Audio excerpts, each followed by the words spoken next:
कि वो अब्सोल्यूट का रूप क्या है, उसमें आई थिंक मीरा जी ने पढ़ा था कि लोग जो है वेद वेदांत पढ़ रहे थे, तो वेदांत के खिलाफ कि भाई तुम लोग जो कह रहे हो, वहाँ पे जो ब्राह्मण और पंडित और मुल्ला जो बोलते थे, तुम लोग जो बोल रहे हो, तू कहता कागज की लेखी, मैं कहता आँखें की देखी, ये मेन था। हम श्योर वहाँ पे मंदिरों में जो पंडित जी लोग अपना वेद उच्चारण करते होंगे, बोलते भाई तो उन पे उन्होंने टेंट कसा है कि भाई तुम लोग तो जो कागज पढ़ के देख रहे हो वो ठीक है, ये बहुत अच्छा है ये मैं कि हाँ, तू एक्सपीरियंस ऑफ कहता लाइफ। कागज की लेखी, मैं कहता आखिन की देखी, मैं कहता सुरझावन हारी, तू राखे उलझाइन राही। मतलब कि तुम जो है अब शब्दों की उम्मीद लोगों को उलझा रहे हो, वही बता रहे हो, मैं उससे सुलझाने का पढ़ाता हूँ जो है।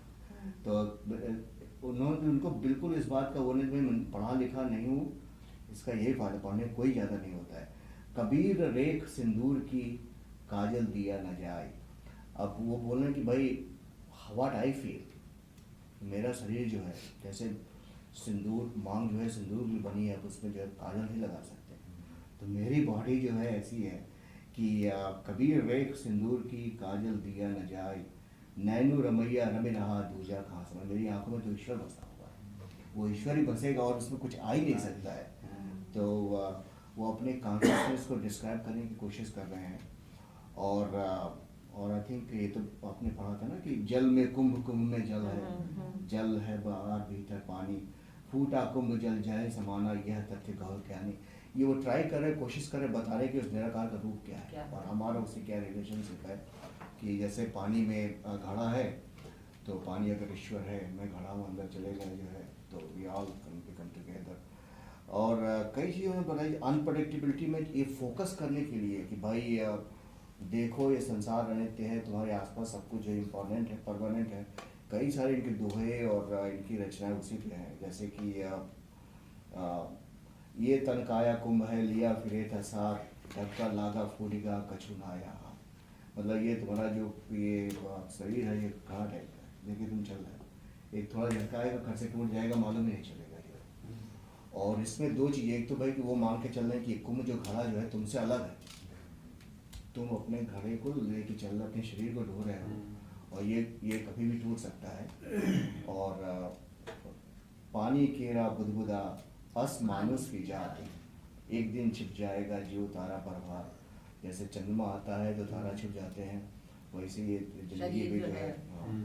और हाड़ जले जीव लाकड़ी, हम श्योर, और केस जले जीव घास, लकड़ियाँ जो है हड्डियाँ जलती, लकड़ी जल रही हो, बाल ऐसे जल रही, घास जल रही हो, ये सब देख के जो है कबीर को जो है निर्मोह होता है, लेकिन it becomes more and more वैराग्य।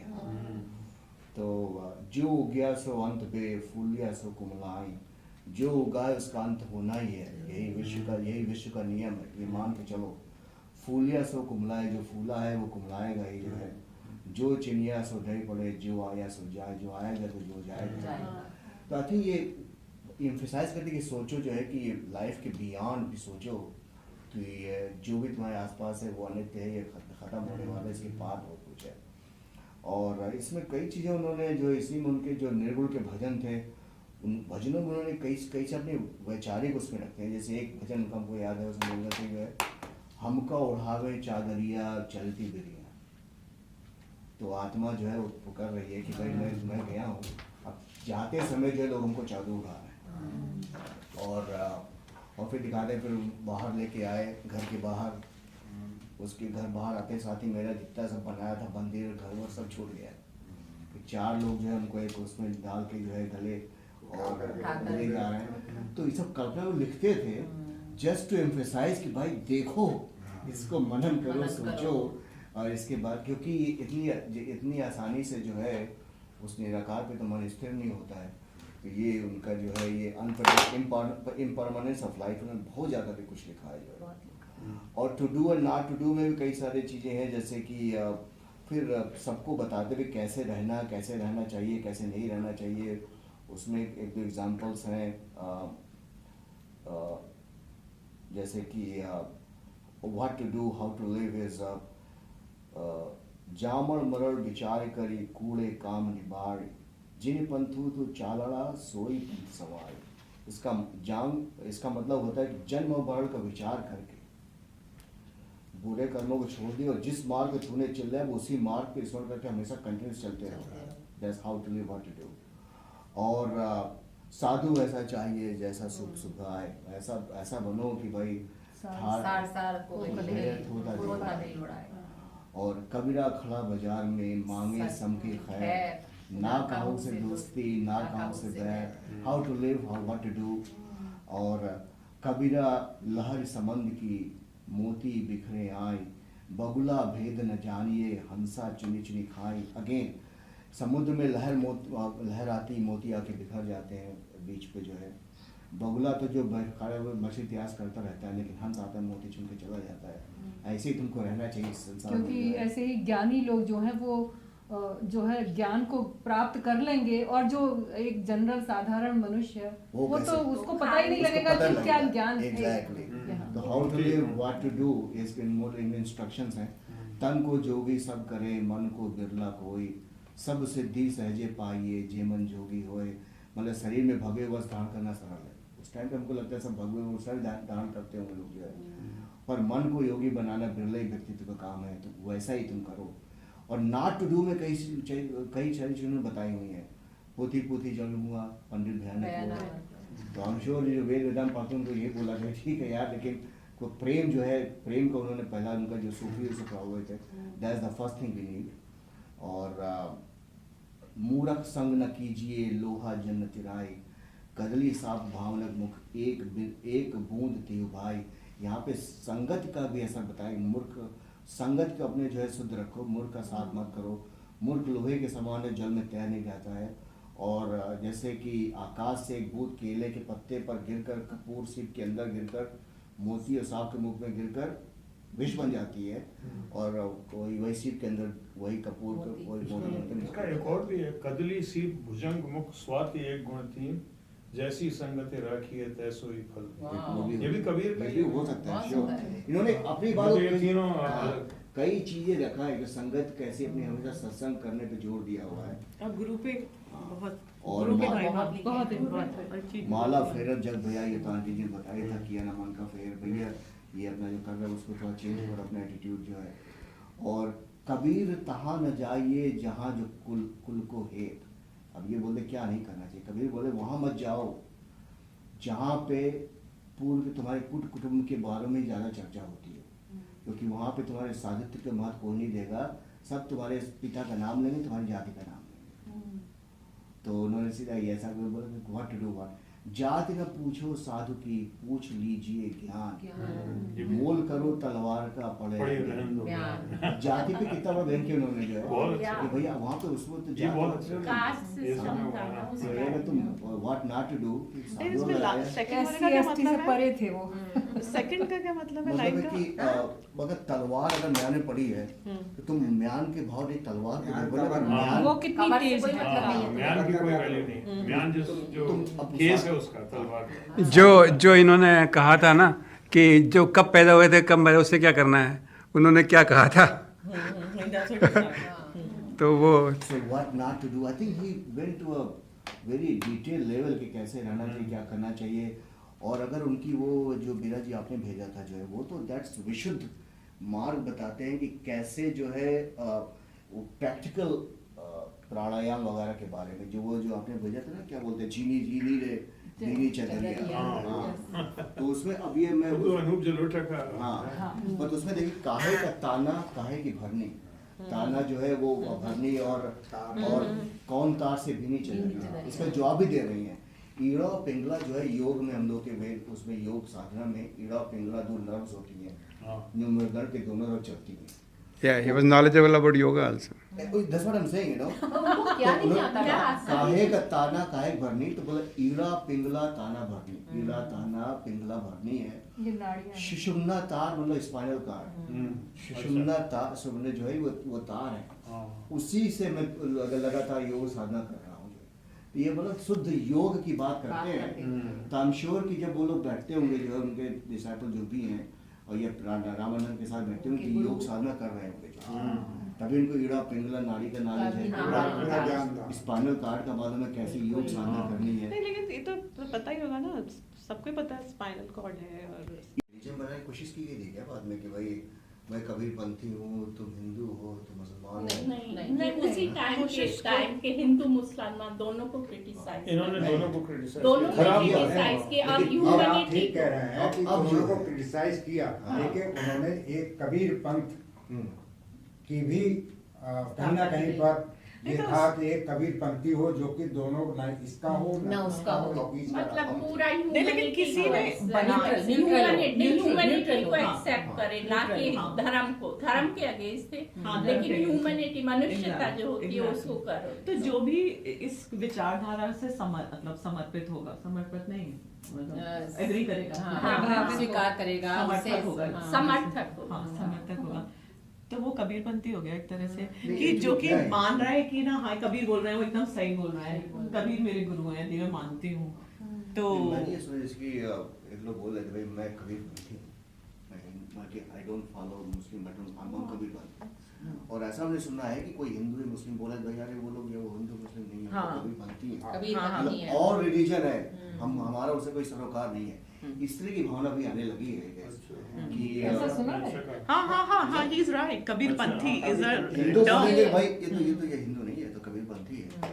सो उसको अलग से देखना ये थोड़ी विकृति भी आ गई हमको लगता है। नहीं, लेकिन वो विकृति क्यों है जो दोनों चीज को एक्सेप्ट कर रहे हैं, मतलब इन द सेंस कि न्यूट्रल है, मतलब एक तो एक्सट्रीम साइड है और जो बीच वाले लोग हैं। अब जैसे हिंदू समाज, जैसे कि मैं कबीरपंथी हूँ, हमारे नेबर हिंदू है, बोलेंगे अरे वो हिंदू नहीं वो कबीरपंथी है, मतलब कि ही डजंट फॉलो अस, मतलब हम लोग उनसे अलग हैं। तो मतलब उस कबीरपंथी मतलब ऐसे डिफाइन करें तो और समझ आएगा, नहीं, जैसे ये बहुत actually निर्गुण क्या है, और हिंदू आइडल को करता है। हाँ। कोई भी हिंदू हो वही तो वो मूर्ति पूजा करता नहीं, है। नहीं, पूजा ऐसा करता है है, नहीं। और जो मुस्लिम नहीं, है आर्य वो समाज निर्गुण नहीं है। नहीं, हिंदू जो है सगुण और निर्गुण गुण, भक्ति हाँ, दोनों दोनों करते करते हैं। हैं, तो exactly। कबीर ने जो कहा है, उन्होंने सगुण और निर्गुण भक्ति दोनों को ही क्रिटिसाइज किया है। क्रिटिसाइज नहीं नहीं करा। करा है। उन्होंने एक नया पंथ चिन्मय को मतलब उन्होंने ब्रह्म को देखा है हर एक में, और ये हिंदुओं का भी वो है कि वो हर एक में ब्रह्म को ही देखते हैं। जैसे उन्होंने एक जगह कहा है ना, जल में कुंभ, कुंभ में जल है,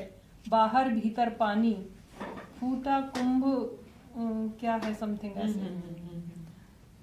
कहने मतलब कि हिंदू क्लास में जो हिंदू पढ़ाई उन्होंने, लेकिन हिंदू लोग खुद ही अपने को उनसे अलग कर दे रहे हैं। हाँ।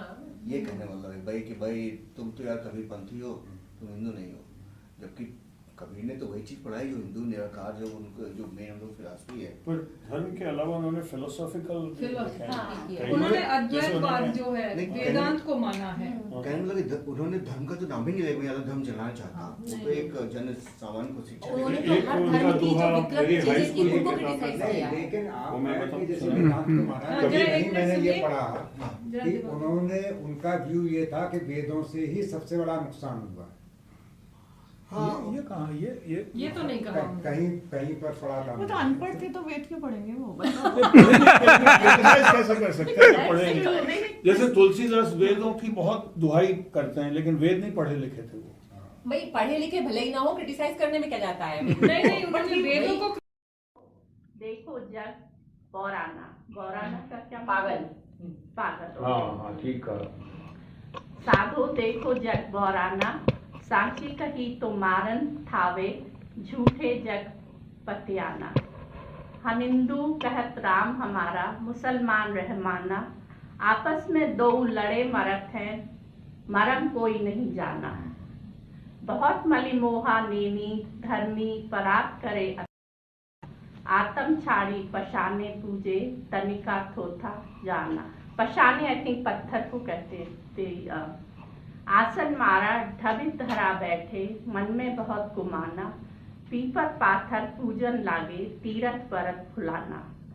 माला पहरित टोपी पहरित, छाप तलक अनुमाना, साखी शब्दे गावत फूले, आत्म खबर न जाना। आ रहा समझ में? हाँ, मतलब तेरा पोथी पढ़े, कुरान पढ़े, पीपल को कर रहे हैं, और मतलब सारे ऑर्थोडॉक्स में, लेकिन अंदर क्या है वो नहीं जानते। रिचुअल में काफी जाते हैं। Exact, हाँ। और अगर इस पे देखा जाए तो इतना लिखने के बावजूद, अब 500-600 साल पहले कबीर जी ने लिख दिया जो है, लेकिन अभी भी जो है जो लोग उनको ठीक से मनन नहीं करते हैं, ये प्रॉब्लम तो अभी भी है, हिंदू मुस्लिम का अभी भी है ना। और पाखंड की और बहुत ज़्यादा रिचुअल्स की प्रॉब्लम अभी भी है। सो मुझे ये लगता है कि जो है अब और कबीर ने, मैं पढ़ने की कोशिश करूँगा जो है, कबीर ने इस बारे में भी लिखा है कि ऐसा होगा कि जो है डोंट एक्सपेक्ट कि सब लोग फॉलो ही करेंगे हमको जो है। तो साधु का क्या स्वभाव होना चाहिए ये भी उन्होंने लिखा हुआ है कि अगर साधु ऐसा चाहिए जिसमें जैसा सूप सुहाए। सुबह, हाँ, सार को कही रहे, थोथा नहीं उड़ाए। तो वो थोथा तो हमेशा रहेगा वर्ल्ड में, राइट। तो ये कल्पना करना कि भाई मैंने लिख दिया और सभी के सभी लोग साधु बन जाएंगे, ऐसा होगा नहीं जो है। तो देखा, इसलिए वो भी अभी प्रासंगिक है, सेम प्रॉब्लम है। और जो उससे जो है मुक्त हो जाना चाहते मुक्त हो जाते, जो नहीं फॉलो करते नहीं मुक्त होते। बहुत बढ़िया करता है, बहुत बढ़िया। सच्चे साधक, समाज के तीखे आलोचक, निम्न जातियों के प्रति संवेदनशील और सत्ता के विरुद्ध आवाज उठाने वाले क्रांतिकारी। उत्तर भारत के वाराणसी शहर के मुस्लिम जुलाहे परिवार में पले बड़े कबीर अनपढ़ थे और उनका जीवन काल शायद कौन सी डेट से 1318 से 1446 ईस्वी रहा होगा, मतलब people don't know exactly when. आज 6 शताब्दियों के बाद भी कबीर की कविता में वृद्धि है। उनकी वाणी में अभिव्यक्त सत्य के सैकड़ों अनजान कवियों, भक्तों और गायकों के हृदय को चोट पहुंचाई और उन्होंने उसी सत्य को अपनी भाषा और रूपकों में व्यक्त किया। कबीर की वाणी एक बहती नदी के प्रभाव की भांति अपना रंग बदलती रही है, बदलती दुनिया और बदलते समय के बीचों बीच। यह अनवरत मौखिक परंपरा जीवित रही, भक्तों की भजन मंडलियां और रात भर होते सत्संगों में। यह सत्संग केवल संगीत गोष्ठी नहीं है, यहाँ आध्यात्म व संगीत के संगम में भजनों के माध्यम से सत्य की अभिव्यक्ति करता हुआ वह शून्य स्वरूप क्षण उत्पन्न होता है, जिसमें डूब जाते हैं गायक व श्रोतागण दोनों। भजन से पहले दोहों या साखियां गाई जाती हैं, जिनमें व्यक्त होता है भजन का मूल भाव। अक्सर कबीर के भजनों में धर्मदास, वो जो उनके शिष्य थे, बनानाथ और भवानी दास की छाप सुनाई पड़ती है। ये कवि कबीर परंपरा के कवि माने जा सकते हैं, जो कभी कबीर के शिष्य या प्रशंसक रहे होंगे। इन्होंने कबीर द्वारा प्रेरित होकर जो कुछ भी रचा कबीर को ही अर्पित कर दिया और इसी तरह इस 15वीं शताब्दी के कवि का काव्य संग्रह बढ़ता गया। इसमें से कुछ कबीर पंथ के प्रख्यात सदस्य या गुरु रहे, जो कबीर के अनुयायियों की संप्रदाय है। कुछ नाथ पंथ से जुड़े थे, जो गोरखनाथ के अनुयायी या योगाभ्यासियों की संप्रदाय है और जिनके दार्शनिक विचार कबीर के विचारों से मिलते जुलते हैं। और फिर एक पैराग्राफ है ये जो कबीर प्रोजेक्ट जो शर्मन, ये तो कबीर प्रोजेक्ट के बारे में बताइए। कबीर के आध्यात्मिक और सामाजिक He wanted to identify with Sufi, not with मुसलमान और Yes. जो मस्जिद है सूफी उसमें पंथ। सूफी पंथ ज्यादा था उनमें, जो कि मेरा अपना ख्याल है वो मेरे को उनका आपने दुआ कहा याद नहीं आ रहा, वो हिंदू धर्म अल्लाह और कबीर पंथ। इतना हाँ। कम सुनता है क्या कि तुमको गुरु इतना गुरु ग्रंथ साहब हाँ, वो कबीर पंथ ही है, एक तरह हाँ, से कबीर का ही काफी है। कबीर का। और उसने एक धर्म को जन्म दिया, उस धर्म को आज हम कहते हैं सिख, सिख सही बात है। जो हिंदू धर्म से, ये अलग बात है कि हिंदू धर्म और सिख धर्म में सिमिलरिटी है, लेकिन हिंदू धर्म से अपने आप को अलग रखता है। ये अलग करने की प्रक्रिया भी आई थिंक तभी से विकृत चालू होती है। अलग वो शिक्षा जो एक कोई आपको दे गया है, उसको खुद अपने धर्म में आत्मसात करने के अलावा जो है आप उसको अलग कर दे रहे हैं। यहीं पे प्रॉब्लम मुझे लगता है चालू होती है। ये जो आपने बोला ना कि कबीर पंथी, तो मेरे ख्याल से जब तक वो खुद जिंदा थे तब कबीर पंथी तब नहीं है, 200-300 साल वो तो उसके बाद उनके शिष्यों ने स्लोली उनके फॉलोअर से बनाया, ना कि बल्कि और जो हिंदू और मुस्लिम उनको अलग कर दिया, तो उनको अलग बनाना भी पड़ा जो है। ये भाई ये लोग हमको फॉलो नहीं कर रहे, हमको मानते नहीं हैं। ना हिंदू है ना मुस्लिम हाँ। तो फिर कुछ उनका अलग ही। तो आई थिंक कबीर पंथियों का अपना खुद का उनका अलग एक कुछ मंदिर वंदिर टाइप का भी होता है क्या कुछ? नहीं नहीं, कबीर के मंदिर हैं। हैं? कबीर के मंदिर हैं। हम लोग घूमने गए थे, वहाँ हमने एक कबीर भाई का भाई मंदिर मैं कह रहा हूँ याद कबीर किया। के मंदिर हैं तो वो हिंदुस्तान उनके चाहने वालों ने बनाया होगा ना। कबीर पंथी वो कबीर ने तो नहीं बनाया नहीं होगा। नहीं वो तो पंथ भी उन्होंने नहीं चलाया, वो नहीं चाहने चला। वालों ने। Exactly exactly. तो वही पंथ नाम से वो कबीर पंथी है। अब यही बहुत डिस्कशन वहां पर इंडिया में भी चल रहा है, इसकी सवाल भी उठा है कि पंथ क्या है, जैसे कहते हैं ना सेकुलर है क्या, जो बात उठते हैं। सही बात है क्योंकि सेकुलर एक्चुअल सेकुलर को क्या मतलब क्या है सेकुलर? तो पंथ से संबंधित है या रिलीजन से संबंधित है, ये डिफरेंस है पंथ में और रिलीजन। हाँ, पंथ एक रिलीजन का मार्ग हो सकता है या पंथ अलग भी हो सकता है। और ये बात सही है जो है, जैसे क्रिश्चियनिटी देखिए जो है पहले रिलीजन तो था नहीं, जब परसिक्यूशन हुआ लेकिन तब भी अपना को लोग ग्रुप बनाए रहे, शिक्षा को जो है धीरे करके अपने एक अलग उन्होंने कर लिए कार्व आउट। तो अलग होने की प्रक्रिया में दोनों ग्रुपों का योगदान होता है। एक तो जो अलग होना चाहता है या जो दूसरा है जो उसको जो है अलग समझता है कि भाई तुम लोग जो है अब हिंदू नहीं रहे, तुम लोग मुसलमान नहीं रहे, अब तुम लोग अलग हो गए, बिकॉज जो तुम फॉलो करते हो हम लोग उसे विश्वास नहीं करते, तुम मूर्ति पूजा में विश्वास नहीं करते हो, मैं तो भैया राम की पूजा करता हूँ। तो उन्होंने अलग करना चालू कर दिया, वो लोग अलग होते गए, ये हो गया जो है। तो कालांतर में सब बुना, लेकिन शिक्षा जो है इतनी गहरी है लेकिन लोग उसको जो अलग करने की कोशिश करते हैं और उसमें प्रॉब्लम हो जाती है फिर उसको जो भी है। नाम देना चाहते हैं to हाँ। identify that philosophy, बिल्कुल। thinking, और इसीलिए मुझे लगता है कि डे टू डे लाइफ में काम नहीं करता, क्योंकि अब हम बचपन में पढ़ते आ रहे हैं कि वो जो भाई पोथी पोती पढ़ते है ना, और ये क्या मुल्ला भाग दे बहरा हुआ खुदा है, हमने पढ़ा है राइट। लेकिन अभी भी जो है चल रहा है सब जो है, और अब कोई उसको वो लोग पढ़ लेते हैं लेकिन फॉलो अलग करते हैं, क्योंकि लोग उसको अलग समझते हैं जो भाई कि भाई ये हमारा रिलीजन नहीं है। जो कबीर ने बोला है उन्होंने बोल दिया ठीक है, लेकिन मैं तो हिंदू, मैं तो मुस्लिम, मैं तो करूँगा ही। लेकिन करना भी क्या है, it's hard because your family, friend, everybody is going to temple, then it's just exactly more of social reason even. ये तो पीयर प्रेशर हो गया। Peer pressure हो जाता है। वो पीयर प्रेशर में